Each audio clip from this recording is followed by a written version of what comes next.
ఓం మహాగణాధిపతయే నమః. ఓం గురుభ్యో నమః. ఓం శ్రీమాత్రే నమః.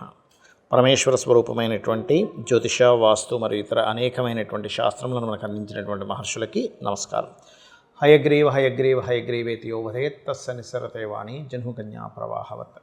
అరుణాం కరుణాతరంగితాక్షీం ధృతపాశాంకుశపుష్పబాణచాపాం అనిమాదిభిరావృతాం మయూకైః అహమిత్యేవ విభావయే భవానీం. శ్రీమాత్రే నమః. ప్రేక్షకులకి ఆ లలితాంబిక అమ్మవారి యొక్క అనుగ్రహం పరిపూర్ణంగా కలగాలని మనస్ఫూర్తి కోరుకుంటూ మనం ఏదో చెప్పుకోబోయే టాపిక్ ఏంటంటే, కుజుడు దాదాపుగా ఒక 2 నెలల పాటు అంటే జూన్ ఆల్మోస్ట్ అంటే జూన్ 7వ తేదీ నుంచి 6వ తేదీ నైట్ నుంచి జూన్ రాత్రి 10 గంటల ప్రాంతంలో మారుతున్నాడు. అక్కడి నుంచి మనకి జూలై 28వ తేదీ వరకు కూడా సింహరాశిలో కేతుతో కలిసి అగ్నితత్వ రాశుల్లో ఉంటాడు. ఈ అగ్నితత్వ రాశుల్లో ఉన్నప్పుడు మిగతా లగ్నాలు ఏవైతే 12 లగ్నాలు వాళ్ళు ఉంటారో మేషం నుంచి మీనం వరకు, అలాగే లగ్నం తెలియని వారి రాశి వారికి ఏ విషయంలో చాలా బాగుంటుంది, ఏ విషయాల పట్ల వాళ్ళు జాగ్రత్త పడాలి. అయితే ఈ విషయం గుర్తుపెట్టుకోండి, ఈ అంశాలు చెప్తుంది నేనైనప్పటికీ కూడా చెప్పేసిన సాక్షాత్ లలిత అమ్మవారిగా భావిస్తూ మరొక విషయం ఏంటంటే, ఎఫెక్ట్ ఏవైతే చెప్తున్నానో నేను అవి మీ పర్సనల్ చార్ట్లో కనుక ఆ భావం, ఇప్పుడు ఉదాహరణకి మేషం వారికి కెరియర్ విషయంలో జాగ్రత్తగా ఉండాలని చెప్పాను ఉదాహరణకి. అదేవిధంగా వృశ్చికం వారు ఏదైనా ప్లేస్ చేంజ్ లేదా ఇల్లు అమ్మడం కొనుగోలు చేయడం ఉన్నాయి. అక్కడ మీకు ఏదైనా బ్యాడ్ ఎఫెక్ట్ ఉన్నప్పుడు మీకు పర్టికులర్గా మీ పర్సనల్ చార్ట్లో ఆ పర్టికులర్ భావం కనుక గుడ్ ఎఫెక్ట్ ఇస్తుంటే అది ఏమీ ఇబ్బంది ఉండదు. ఇది చాలా క్లియర్గా అర్థం చేసుకోండి మీ పర్సనల్ చార్ట్లో. అలా చూసుకొని ముందుకు వెళ్ళాలి. ఎంతసేపు ఇది ఏదో బ్యాడ్ అయిపోతుందేమో అని కాకుండా. సో ఇది చూసుకోండి. మనం ఒక్కొక్క లగ్నం నుంచి మనం తెలుసుకుందాం. వృషభ లగ్నము, వృషభ రాశి. ఇక్కడ ముఖ్యంగా వృషభం వారు జాగ్రత్త తీసుకోవాల్సిన అంశం ఏమిటి? ఈ 4వ స్థానంలో అంటే మనకి ఏదైనా ప్రాపర్టీ హౌస్లో ఈ 2 ప్లానెట్స్ కలిసి ఉన్నాయి. అంటే ఏమిటి? తెలియకుండానే ఏదైనా గృహం కానీ స్థలం కానీ ఈశాన్య దోషము లేదా దక్షిణ సైడ్ ఉండే దోషము లేదా తూర్పు బాగా తగ్గి వెస్ట్ ఎక్కువ ఉండేటువంటి దోషాలు ఉన్న ఇల్లులు తీసుకుంటారు తెలియక.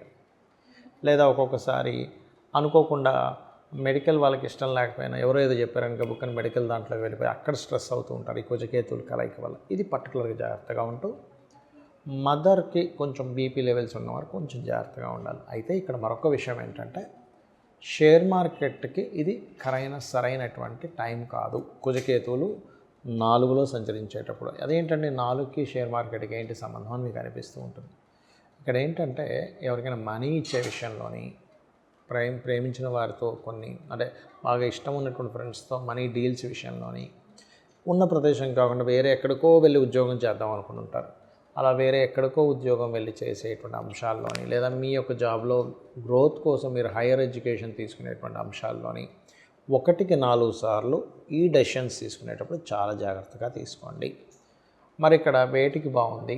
రీసెర్చ్ రిలేటెడ్ సంబంధించిన వాటికి చాలా బాగుంది. అది అకల్టా, డయాగ్నోటిక్ రిలేటెడా, పిహెచ్డి రిలేటెడా, ఏదైనా చాలా బాగుంది. రెండవది ఏంటంటే, కొన్ని ఆటంకాలు ఏర్పడినప్పటికీ మీ యొక్క పూర్వీకుల ఆస్తులకి సంబంధించిన విషయంలో, ఎందుకంటే ఇక్కడ 4వ స్థానంలో కుజుడు ఎంత ఈ లగ్నానికి పాప అయినప్పటికీ కుజుడు తన వృశ్చిక రాశిని చూసుకుంటాడు. ఎప్పుడైనా సరే వృశ్చిక రాశిలో కుజుడున్నా, వృశ్చిక రాశిని కుజుడు వీక్షిస్తున్నా సరే అది కొంచెం పూర్వీకుల ఆస్తుల్ని తెచ్చేలా చేస్తుంది. కాకపోతే అవి ఆటంకాలు కలగకుండా ఉండాలంటే కుజకేతు గ్రహాల దగ్గర దీపారాధన చేస్తూ రావి చెట్టు చుట్టూ ప్రదక్షిణం చేసుకోవడము, గోవులకి క్యారెట్స్ గ్రాసము తినిపించడం చేయండి.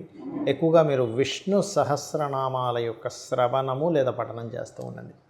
ఇది కనుక చేసినట్లయితే అన్ని విధాలు బాగుంటుంది. ఇంకొకటి ఏంటంటే, బిజినెస్లో తీసుకునేటువంటి నిర్ణయాలు, బిజినెస్లో మనీ రిలేటెడ్ మ్యాటర్స్ విషయంలో చాలా జాగ్రత్తగా ఉండాలి మీరు. అయితే ఇక్కడ ఇంకొక విషయం ఏంటంటే, మనకి ఈ కుజుడు మేషం నుంచి సింహరాశిలోకి ఎంటర్ అయ్యి కేతుతో కలుస్తున్నందుకు దేశకాల పరిస్థితుల్లో కూడా చాలా మార్పులు ఉంటాయి. ఏమిటవి?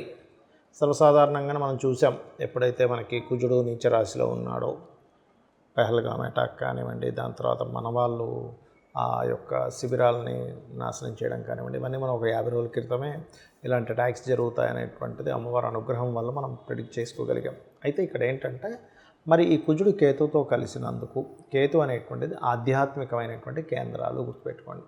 కేతు ఈ స్పిరిచువల్ పాయింట్స్, అది అగ్నితత్వ రాశి. కాబట్టి నేను చెప్పేది ఒకటే, ఈ కేతుతో కుజుడు కలిసి ఉన్నంత కాలము, ఇంకా అంతకంటే ముందుగా కూడా, ఎందుకంటే మనకి దేశకాల పరిస్థితుల్లో చెప్పేటువంటివన్నీ కూడా ఈ ఆయన నిరాయన అని ఉంటుంది, సాయన నిరాయన అని ఉంటుంది. అంటే మనం ఏ ఆయనం వాడతాము, నిరాయన పద్ధతి వాడతామా సాయన పద్ధతి వాడతామా అనే దాన్ని బట్టి ఉంటుంది. కాబట్టి ఈ ఆయనము సాయన పద్ధతి పరంగా తీసుకుంటే కుజుడు ఇంకా ముందుగానే ఎంటర్ అయిపోతాడు. కాబట్టి మనకి జనరల్గా మారేదానికంటే కూడా May last week, third week, fourth week నుంచే కొంచెం ఒక 2 నెలలు 3 నెలల పాటు దాదాపుగా ఈ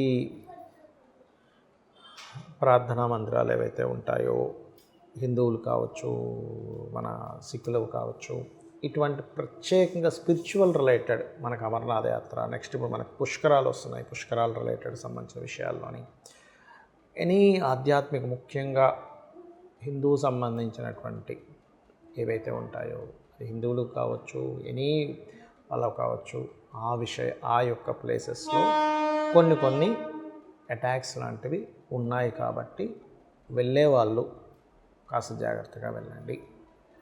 మన గవర్నమెంట్ కూడా అక్కడ పర్టికులర్గా కొన్ని కట్టుదిట్టాలు ఏర్పాటు చేయాలి.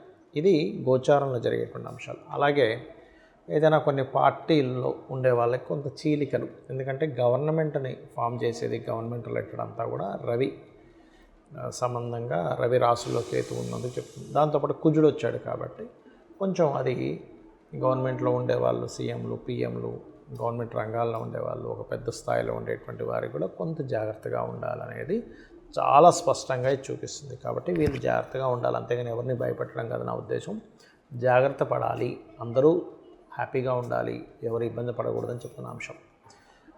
అయితే ఇక్కడ మరి దీని నుంచి ఎలా బయటపడడం, ఎందుకంటే సామాన్య ప్రజల కోసం మనం చెప్తున్నాం ప్రతిదీ కూడా. మరి అవునండి, మరి మనం ప్రార్థనా మందిరానికి వెళ్తుంటాము, టెంపుల్స్కి వెళ్తుంటాము, క్షేత్రాలకు వెళ్తుంటాము, అమరనాథ యాత్ర మనకు ప్రారంభం కాబోతుంది, ఇవన్నీ ఏమిటి అన్నప్పుడు ఇవన్నీ కూడా పర్టికులర్గా ఇది ఒకటే కాకుండా కొద్దిగా ఈ 2.5 సంవత్సరాలు కూడా శని ఎప్పుడైతే మీన రాశిలో ఉంటున్నాడో ఇది కొన్ని దేశాలకి ఆర్థికమైనటువంటి మాన్యాన్ని తెచ్చిపెడుతుంది.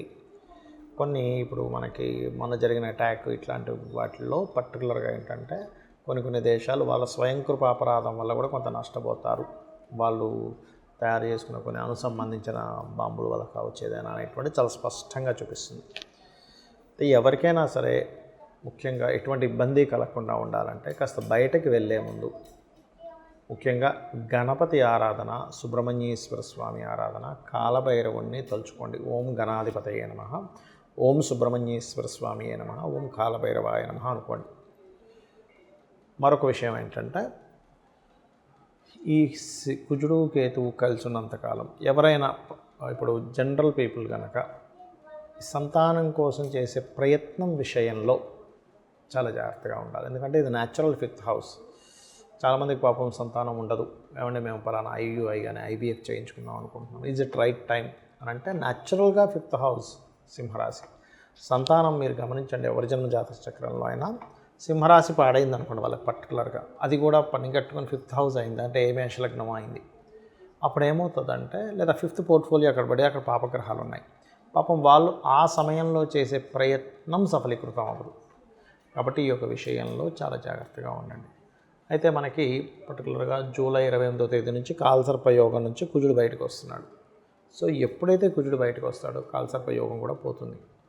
ఇంకొక విషయం ఏంటంటే నేను చాలాసార్లు చెప్పాను, కాలసర్ప యోగాన్ని లేదా దోషాన్ని అనుకోండి మీ పర్సనల్ చార్ట్లో చూసుకోకండి. ఇదంతా దేశము కాలము సంబంధించినవి చెప్పాలి. సునామీలు వస్తాయని, భూకంపాలు వస్తాయి, అందుకే చూడండి అంత భూకంపాలు రావడం జరిగింది రకరకాల ప్రదేశాల్లో. అలాగే యుద్ధ సంబంధించిన ప్రభావం జరిగింది, ఎందుకంటే కుజుడు నీచంలో ఉండడం వల్ల. అందుకని అనవసరంగా కాలసర్ప యోగం ఉందని భయపడకండి. నేను మీకు గతంలో కూడా చాలాసార్లు చెప్పాను, మరలి ఇంకోసారి గుర్తు చేస్తున్నాను మీకు ధైర్యంగా ఉండడం కోసం. పర్టికులర్గా ఇక్కడ 180 మంది దేశాల ప్రజలకి, 180 మంది దేశాల్లో ఉండేటువంటి ప్రజల్ని పాలించేటువంటి ప్రెసిడెంట్లకి కాలసర్ప దోషం ఉంది. మీకు కావాలంటే నేను మీకు ఒకసారి 180 దేశాల యొక్క వాళ్ళకి చూపిస్తాను. అంత దాకేందుకు మీరు ఎనీ నెట్లో కొట్టి వాళ్ళ డేట్ ఆఫ్ బర్త్లు తీసుకుంటే కాలసర్ప యోగంలోనే ఉంటాయి వాళ్ళ జాతకాలన్నీ కూడా. మ్యాక్సిమం 90% ఆఫ్ జాతకాలు. అంటే ఇక్కడ మనం అర్థం చేసుకోవాల్సింది ఏంటంటే కాలసర్ప దోషం కేవలం కాలానికి సంబంధించిందే కానీ జన్మజాతకానికి కాదు. మరి జన్మజాతకానికి ఇబ్బంది పెట్టేటట్టయితే అంత పెద్ద ప్రెసిడెంట్ ఎట్లా అయ్యారు, సీఎం ఎలా అయ్యారు, పిఎం ఎలా అయ్యారు అని అర్థం చేసుకోవాలి. మెగాస్టార్ చిరంజీవి గారికి కూడా ఉంది.